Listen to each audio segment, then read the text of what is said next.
தமிழ்ல வெளியான பல திரைப்படங்கள் வந்த சமயத்துல கண்டு கொள்ளப்படாம இருந்து காலம் கடந்து அது சிறந்த படம், வேற லெவல் படம்னு சொல்றதையெல்லாம் பார்த்திருக்கோம். அந்த மாதிரியான ஒரு பதிவு அண்மையில வைரலாகி இருந்துச்சு. அதாவது இந்த படங்கள்ல இந்த சின்ன ஒரு மாற்றத்தை செஞ்சிருந்தா அது வெற்றி படமா ஆகிருக்கும்னு சிலர் சொல்லியிருக்காங்க.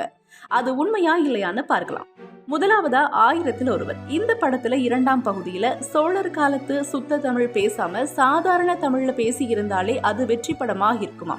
இரண்டாவதா கோச்சடையான். இந்த படத்தை அனிமேஷன்ல இல்லாம ரியல் மனிதர்களை வச்சு எடுத்திருந்தால் வெற்றி பெற்றிருக்குமா. மூன்றாவதா யாத்திசை. சாதாரண தமிழ் பேச்சு பேசி சரியான ப்ரொமோஷன் செஞ்சிருந்தாலே அது வெற்றி பெற்றிருக்கும்னு சொல்றாங்க. நான்காவதா கங்குவா. இந்த படத்துல நிகழ்கால காட்சிகளை நீக்கி இருந்தாலே அது வெற்றி படமா அமைஞ்சிருக்குமா. ஐந்தாவதா தங்கலான். சரியான ஒலிக்கலவை இல்லாததாலதான் இந்த படம் தோல்வி அடைஞ்சதா இணையவாசிகள் பேசிக்கிறாங்க. நீங்க என்ன நினைக்கிறீங்கன்னு கமெண்ட்ஸ்ல சொல்லுங்க, பார்க்கலாம்.